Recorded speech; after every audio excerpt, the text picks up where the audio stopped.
15 अगस्त को गुजरात सरकार ने बलात्कार और हत्या के 11 अभियुक्तों को अभयदान दिया, उनको रेमिशन दी, उनकी जल्दी रिहाई करने का आदेश दिया।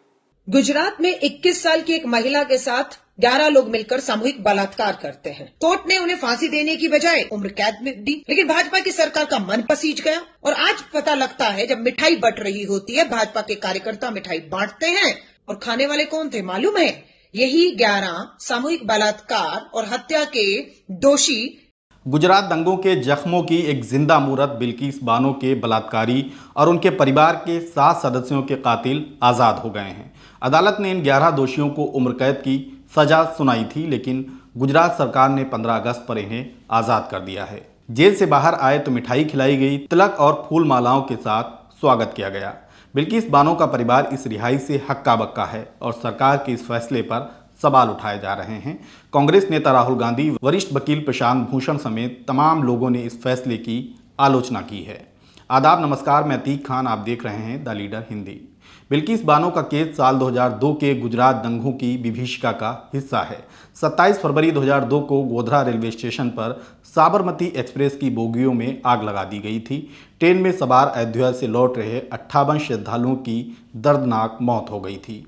इसी गोधरा कांड के बाद गुजरात के कई हिस्सों में भीषण दंगे भड़क गए थे। महीनों तक राज्य भयंकर हिंसा, मारकाट, लूटपाट और महिलाओं के साथ दरिंदगी की आग में झुलसता रहा था। 3 मार्च को हिंसा की आग दाहोद जिले के लिमखोड़ा तालुका के रंधिकपुर गांव तक पहुंच गई। भीड़ ने बिल्किस बानो के परिवार पर हमला कर दिया। उस वक्त बिल्किस 21 साल की थीं और 5 महीने की गर्भवती।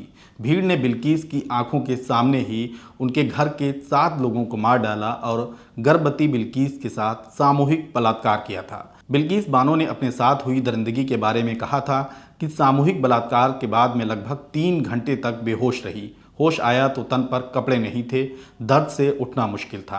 आसपास नज़र डाली तो घर वालों की लाशें पड़ी थीं। मैं नंगे बदन घर से निकली और एक आदिवासी महिला से कपड़े लेकर अपना शरीर ढका। एक होमगार्ड की उन पर नज़र पड़ी तो वह बिल्किस को लेकर पुलिस स्टेशन गए और उनकी शिकायत दर्ज करवाई। हालांकि इस मामले में स्थानीय पुलिस में जो बिल्किस की शिकायत दर्ज हुई थी उसमें सबूतों के अभाव में वो केस खारिज हो गया, लेकिन बिल्किस ने अपने साथ हैवानियत करने वालों को सजा दिलाने की ठान ली थी। वह राष्ट्रीय मानवाधिकार आयोग पहुंची और फिर सुप्रीम कोर्ट में एक पिटीशन फाइल की। सुप्रीम कोर्ट ने बिल्किस मामले में दाखिल क्लोजर रिपोर्ट खारिज कर दी और सीबीआई को इस मामले की नए सिरे से जांच करने का आदेश दिया था। सीबीआई ने अपनी जांच में 18 लोगों को दोषी पाया। इसमें 5 पुलिसकर्मी, एक सरकारी डॉक्टर भी शामिल था जिन्होंने साक्ष्यों के साथ छेड़छाड़ की थी। साल 2004 में इस मामले में आरोपियों को गिरफ्तार किया गया था। 21 जनवरी 2008 को मुंबई में सीबीआई की एक स्पेशल कोर्ट ने बिल्किस बानो के साथ गैंग रेप और 7 लोगों की हत्या के जुर्म में 11 लोगों को उम्र कैद की सजा सुनाई थी। हालांकि कुछ सबूतों के अभाव में रिहा हो गए थे। इंसाफ की लड़ाई बिल्किस के लिए आसान नहीं थी और परिवार खत्म किया जा चुका था। 3 लोग बचे थे। हंसते खेलते घर में बिल्किस के अलावा 2 और लोग थे। मुकदमेबाजी में उन्हें तमाम धमकियां मिली। 2 साल में उन्होंने 20 बार अपना ठिकाना यानी घर बदला है। आखिर में बिल्किस ने सुप्रीम कोर्ट से अपील की थी कि उनका केस गुजरात के बाहर किसी दूसरे राज्य में शिफ्ट कर दिया जाए। इस तरह मुंबई में उनके केस की सुनवाई हुई। मुंबई की एक कोर्ट में सुनवाई के दौरान 3 आरोपियों ने बिल्किस के साथ बलात्कार करने का जुर्म कबूल किया था। इस तरह इन्हें उम्र कैद की सजा तो मिल गई, लेकिन 2017 में आरोपी हाईकोर्ट पहुंचे और हाईकोर्ट से जमानत की अर्जी लगाई, लेकिन हाईकोर्ट ने उनकी उम्र कैद की सजा को बरकरार रखा था। आरोपी 15 सालों से जेल काट रहे थे, जिन्हें सजा का टाइम पूरा होने से पहले ही रिहा कर दिया गया है। आपको बता दें कि बिल्किस बानो केस गुजरात दंगों की तमाम दर्दनाक कहानियों में से एक है। 2002 के गुजरात दंगों में आधिकारिक तौर पर 1044 लोग मारे गए थे, जिसमें 790 मुस्लिम और 254 हिंदू थे, लेकिन कई दूसरी रिपोर्ट्स में मौतों का आंकड़ा इससे कहीं अधिक बताया गया है। सिटीजन ट्रिब्यूनल रिपोर्ट में कम से कम 2000 लोगों के मारे जाने का दावा किया गया था। ये सारे आंकड़े पब्लिक डोमेन में हैं। अब बात करते हैं कि किस कानून के तहत ये दोषी रिहा किए गए हैं। आज़ादी के अमृत महोत्सव को लेकर सेंट्रल गवर्नमेंट ने इसी साल 2022 के जून महीने में दोषी कैदियों की रिहाई नीति का प्रस्ताव देते हुए स्टेट्स के लिए गाइडलाइंस जारी की थी। हालांकि उसमें रेप के दोषी शामिल नहीं थे, मतलब रेपिस्टों को इस पॉलिसी के तहत रिहाई नहीं दी जानी थी। रिपोर्ट्स के मुताबिक सेंट्रल की स्पेशल पॉलिसी में स्पष्ट है कि आजीवन कारावास की सजा वाले किसी भी व्यक्ति या आरोपी को रिहा नहीं किया जाएगा।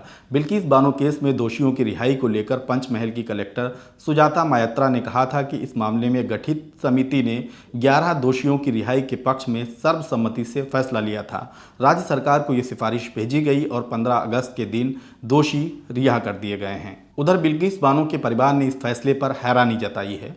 उनके पति ने कहा कि दोषियों के बाहर आ जाने से उनका चैलेंज और मुश्किलें बढ़ गई हैं, सुरक्षा का संकट भी ज़्यादा हो गया है। बिल्किस बानो के जख्म भी ताज़ा हो गए हैं और इंसाफ की इस लड़ाई में उनमें जो भरोसा पैदा हुआ था उसे भी चोट पहुंची है। गुजरात दंगों के बिल्किस बानो के आरोपी ऐसे वक्त में आज़ाद हुए हैं जब गुजरात में विधानसभा चुनाव की तैयारियां चल रही हैं और इसी साल के आखिर यानी दिसंबर महीने में विधानसभा चुनाव संभावित हैं। तो ऐसे वक्त में गंभीर आरोपों के दोषियों की रिहाई पर सवाल उठाए जा रहे हैं। कांग्रेस प्रवक्ता पवन खेड़ा ने इस रिहाई को गैर कानूनी बताया है। देखिए पवन खेड़ा ने क्या कहा।